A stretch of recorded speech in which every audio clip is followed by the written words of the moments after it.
الحمدللہ رب العالمین والعاقبۃ للمتقین والصلاۃ والسلام علی سید الانبیاء والمرسلین اما بعد اعوذ باللہ من الشیطان الرجیم بسم اللہ الرحمن الرحیم ام تریدون ان تسألوا رسولکم کما سئل موسیٰ من قبل ومن يتبدل الكفر بالایمان فقد ضل سواء السبیل صدق اللہ العظیم اللہم صل علی سیدنا و مولانا محمد معدن الجود والکرم وآلہ وصحبہ وبارک وسلم۔ حمد و صلاۃ کے بعد بنی اسرائیل احکام خداوندی سے معاذ اللہ جان چھڑانے کے لیے حضرت موسیٰ علیہ السلام سے لا یعنی بے مقصد اور عجیب سوالات کیا کرتے تھے۔ ان کو کسی چیز کا حکم دیا جاتا تو بال کی کھال اتارنا شروع کر دیتے۔ گائے ذبح کرو تو کہا کس رنگ کی ہو، کس عمر کی ہو، کس طرح کی ہو، دیکھنے میں کس طرح کی معلوم ہوتی ہو۔ ان کی گفتگو سے، ان کے انداز سے صاف ظاہر ہوتا تھا کہ وہ کثرت سوالات سے اپنی جان تو چھڑانا چاہ رہے ہیں پر حکم معاذ اللہ نہیں ماننا چاہ رہے۔ بنی اسرائیل کا چونکہ یہ طریقہ تھا تو جو لوگ مدینہ منورہ میں یہودی رہا کرتے تھے وہ بھی چاہتے تھے، اکساتے تھے مسلمانوں کو کہ وہ بھی نبی پاک صلی اللہ تعالیٰ علیہ وآلہ وسلم سے سوالات کریں۔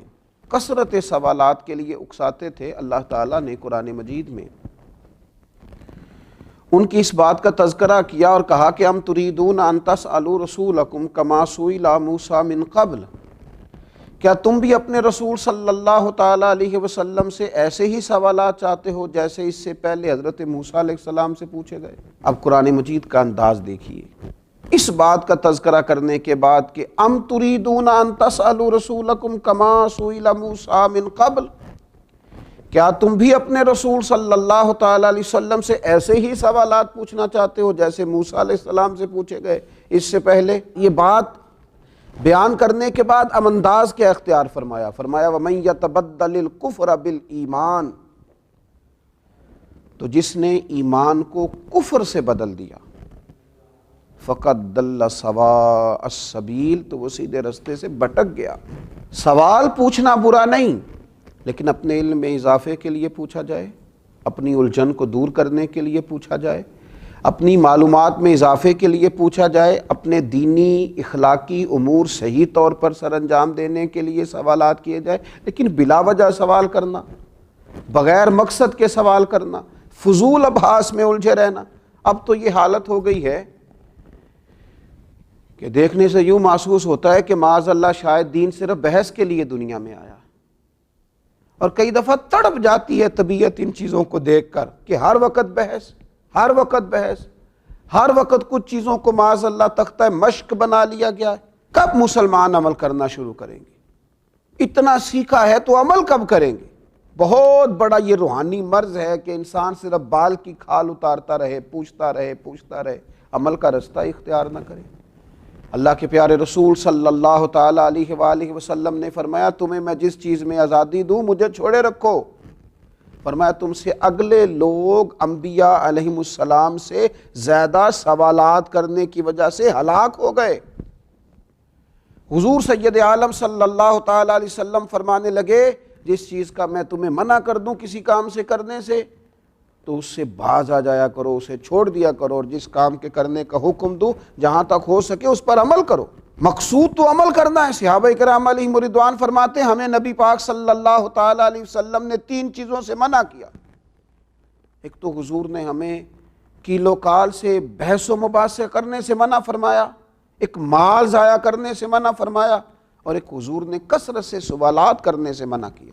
میں کہہ چکا ہوں ضرورت کے لیے سوال کیا جا سکتا ہے، آپ اپنی کسی الجھن کو دور کرنے کے لیے سوال کریں، کسی چیز کو سمجھنے کے لیے سوال کریں، اب جب سمجھ لیا تو اس پر عمل کریں، اور جب آپ کی تسلی ہو گئی ہے تو اب عمل کا رستہ اختیار کریں۔ کیا ساری زندگی مسلمان فقط بحث ہی کریں گے؟ کیا اپنا مزاج ہی اس طرح کا بنا لیں گے کہ ہم نے صرف الجھاؤ پیدا کرنا ہے؟ اور آج تو رواج ہو گیا ہے، الجھاؤ والی بات جتنی زیادہ کی جائے اتنا اسے پسند کیا جاتا ہے۔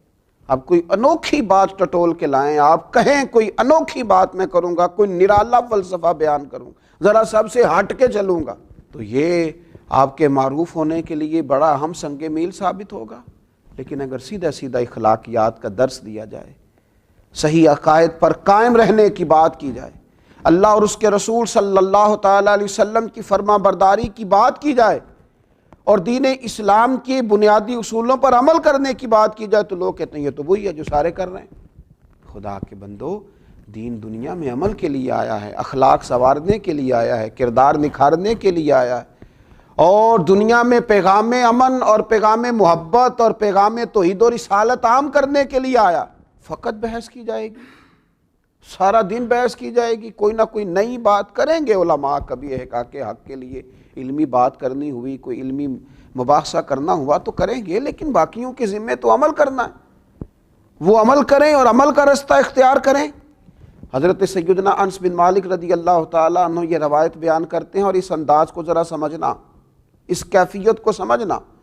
خدا را اب تو تکلیف ہوتی ہے، کیا حال کیا ہے دین کے ماننے والوں نے دین کا، کہ صرف بحث رہ گئی، صرف ابحاث رہ گئی۔ میں نے کہا ہے کریں گے علماء علمی بات اگر کہیں ضرورت پیش آئے گی احقاق حق کے لیے، لیکن ہر وقت اگر عوام سے لے کر علماء تک ہر شخص اور ہر وقت اور ہر موقع پر اگر فقط بحث کی جائے گی، عمل کب ہوگا؟ ان چیزوں کو اپنایا کب جائے گا؟ اختیار کب کیا جائے گا؟ حضرت انس بن مالک رضی اللہ تعالیٰ عنہ فرماتے ہیں، ایک دن لوگوں نے نبی رحمت صلی اللہ تعالیٰ علیہ وسلم سے کثرت سے سوالات کیے، مجھے بتائیے نا، کائنات کے جتنے بھی علوم ہیں اور جتنے بھی علوم کے خزانے ہیں، وہ سارے تو اللہ نے رسول پاک علیہ السلام کے سینہ مبارکہ میں رکھے، کوئی کمی ہے وہاں علم کی؟ اور نبی پاک علیہ الصلوۃ والسلام بیان کرتے، عطا کرتے، لیکن حضرت انس بن مالک فرماتے ایک دن لوگوں نے کثرت سے سوالات کیے تو ہم نے حضور کے چہرہ اقدس پر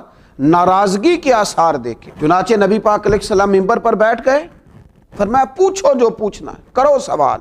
ایک شخص نے پوچھا میرا باپ کون ہے؟ فرمایا وہی جس کی طرف تو منسوب کیا جاتا ہے۔ ایک نے اپنے انجام آخرت کی بات کر لی کہ میرے لیے جنت ہے یا دوزخ ہے۔ حضرت انس کہتے ہیں ہم حضور کے چہرہ اقدس پر ناراضگی دیکھ رہے تھے۔ حضرت سیدنا فاروق اعظم رضی اللہ تعالیٰ عنہ اٹھے اور بڑے درد سے بڑی گزارش سے عرض کی، رضیت باللہ ربا وبالاسلام دینا وبسیدنا ومولانا محمد نبی ورسولا صلی اللہ تعالیٰ علیہ وسلم۔ حضرت عمر دست بستہ عرض کرتے ہیں یا رسول اللہ ہم بڑے راضی ہیں کہ اللہ ہمارا رب ہے، حضور ہم بڑے راضی ہیں کہ اسلام ہمارا دین ہے، ہم بڑے راضی ہیں کہ محمد عربی صلی اللہ تعالیٰ علیہ وسلم کو اللہ نے ہمارا نبی اور رسول بنایا، ہم بڑے خوش ہیں اس بات پر۔ تو فرماتے ہیں اس پر پھر اللہ کے محبوب نے فرمایا عمر بیٹھ جاؤ، اللہ تم پہ رحم فرمائے اور یہ توفیق تمہیں ہی دی گئی ہے۔ کثرت سوالات سے حضور ناراض ہوئے۔ تو میرے عزیز یہ وہ والا کام ہے، کثرت سوالات اور بلا وجہ سوال اور بغیر مقصد کے سوال، جس سے تو حضور ناراض ہو جاتے ہیں۔ لہٰذا وہ سوال کریں، وہ بات کریں جس کی ضرورت ہے، ابحاث میں نہ الجھ جائیں۔ اللہ تعالیٰ امت مسلمہ کے لیے عمل کا رستہ آسان کرے۔ وما علینا الا البلاغ۔